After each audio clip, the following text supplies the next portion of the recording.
Okey, jom kita mulakan. Hari ini kita akan patah balik ke masa lampau ke salah satu episod paling kritikal dalam sejarah Malaysia. Kita cakap pasal tahun-tahun pertama selepas Malaysia dibentuk pada 1963. Dan terus terang cakap, ia bukanlah satu permulaan yang indah. Sebaliknya, ia adalah satu tempoh yang sangat mencabar yang betul-betul menguji sama ada negara baru kita ni boleh bertahan ataupun tak. Jadi, persoalannya sekarang, macam mana sebuah negara yang baru lahir, yang sangat kompleks, ada macam-macam wilayah, kaum dan kepentingan, macam mana ia berjaya harungi semua cabaran ni? Inilah yang kita nak rungkai, kisah tentang ketahanan dan bagaimana negara bangsa kita dibina dari awal.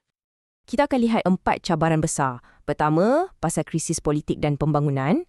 Kedua, ancaman komunis yang tak main-main.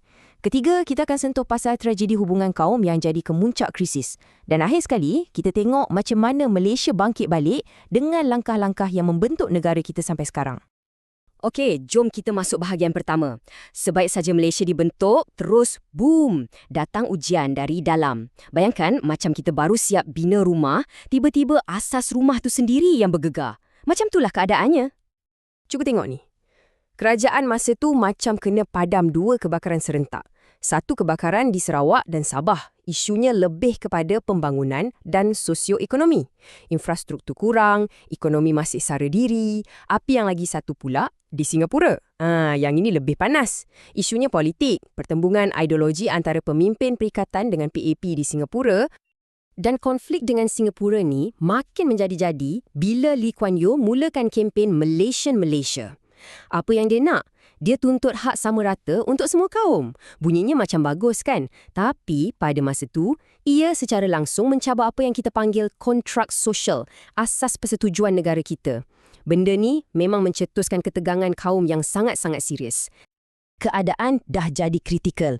Ada rusuhan kaum pada Julai 1964, rundingan pun semua gagal. Jadi, Tunku Abdul Rahman terpaksa buat satu keputusan yang amat berat tapi perlu. Beliau fikir daripada biarkan masalah ni berterusan dan mungkin jadi lebih teruk, lebih baik cari jalan penyelesaian yang aman. Jadi, melalui parlimen, satu keputusan dibuat. Dan pada 9 Ogos 1965, Singapura pun secara rasminya keluar dari Malaysia. Okey, selesai bab Singapura. Tapi jangan lupa, pada masa yang sama ada satu lagi musuh besar. Sambil kita sibuk dengan masalah dalaman, Malaysia sebenarnya sedang berperang. Bukan perang biasa tau, tapi satu perang gerila, perang dalam senyap, menentang komunis yang nak hancurkan negara kita dari dalam. Ancaman komunis ni ada kat 2 tempat utama.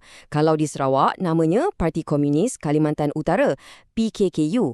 Matlamat diorang nak tubuhkan Republik Komunis kat Borneo. Kalau di Semenanjung pula, kita ada Parti Komunis Melaya, PKM. Diorang ni teruskan serangan bersenjata, buat sabotaj, sampailah ke tahap mengebom Tugu Negara pada tahun 1975. Bayangkan. Jadi, macam mana kerajaan lawan balik? Well, strategi pertama bukan pakai senjata je, tapi guna otak. Dipanggil perang saraf. Tujuannya satu, nak menangi hati dan fikiran rakyat. Macam mana caranya? Pertama, isytihar kawasan yang dah selamat sebagai kawasan putih. Ini untuk bagi keyakinan kat rakyat. Kedua, tawarkan pengampunan. Siapa nak serah diri, boleh. Ketiga, kita lawan propaganda diorang dengan propaganda kita sendiri. Lepas perang saraf, barulah masuk strategi kedua, tindakan ketenteraan. Contohnya, di Sarawak ada Operasi Hammer pada tahun 1965. Apa yang dibuat? Penduduk luar bandar dipindahkan ke kampung-kampung baru yang ada kawalan keselamatan. Ini langkah drastik. Tujuannya untuk putuskan hubungan sokongan antara rakyat dengan komunis. Lepas tu, kerajaan tubuhkan RASCOM untuk selaraskan operasi keselamatan. Dan kita juga bekerjasama dengan Thailand untuk kejar komunis sampai ke sempadan. Kita dah tengok masalah politik. Kita dah tengok ancaman komunis. Tapi cabaran yang paling teruk, yang paling menggugat negara, datang dari isu yang paling fundamental, hubungan antara kaum.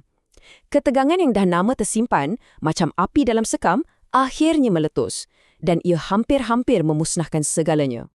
Dan peristiwa itu, kita kenali sebagai peristiwa 13 Mei 1969. Satu tarikh yang menjadi titik hitam dalam sejarah kita. Satu tragedi yang bukan sahaja mengorbankan nyawa, tapi betul-betul mengoyakkan fabrik masyarakat kita dan memaksa Malaysia untuk berhenti dan fikir balik ke mana hala tuju kita sebenarnya.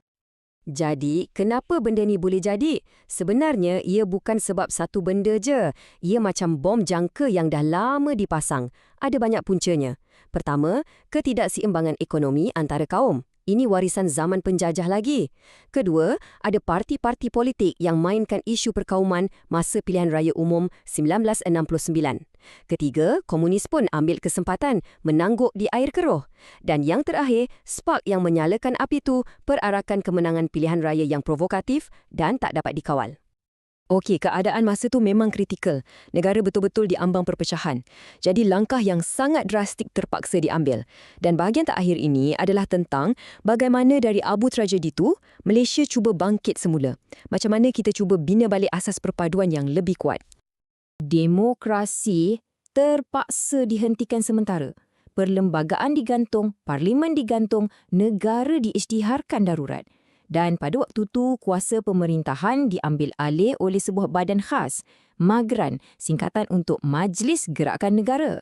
Pengerusinya, Tun Abdul Razak. Misi diorang cuma satu, pulihkan keamanan dan kestabilan walau apa pun caranya.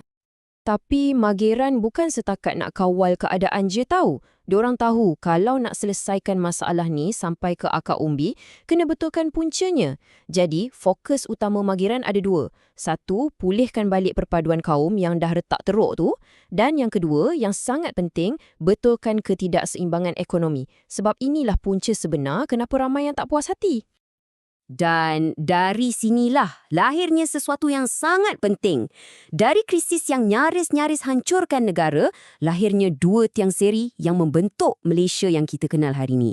Ini membuktikan yang kadang-kadang dari kesilapan yang paling pahit, kita boleh belajar untuk bina masa depan yang jauh lebih baik. Jadi, apa dua legasi besar dari zaman Mageran ni? Pertama sekali, untuk menyatukan hati dan jiwa kita sebagai satu bangsa, lahirlah Rukun Negara. Ia jadi ideologi kebangsaan kita. Kedua, untuk selesaikan masalah ekonomi, dilancarkan pula Dasar Ekonomi Baru atau DEP. Ini satu pelan jangka panjang yang sangat berani. Tujuannya untuk susun semula masyarakat dan hapuskan kemiskinan. Baiklah, kupasan kita sampai di sini. Tapi saya nak tinggalkan anda semua dengan satu soalan. Bila kita dah faham macam mana rukun negara tu lahir daripada satu krisis yang begitu dahsyat, persoalannya, adakah prinsip-prinsip dalam rukun negara tu masih kita hayati betul-betul hari ini? Adakah ia masih relevan sebagai panduan kita menghadapi cabaran-cabaran zaman sekarang? Cuba kita fikirkan bersama.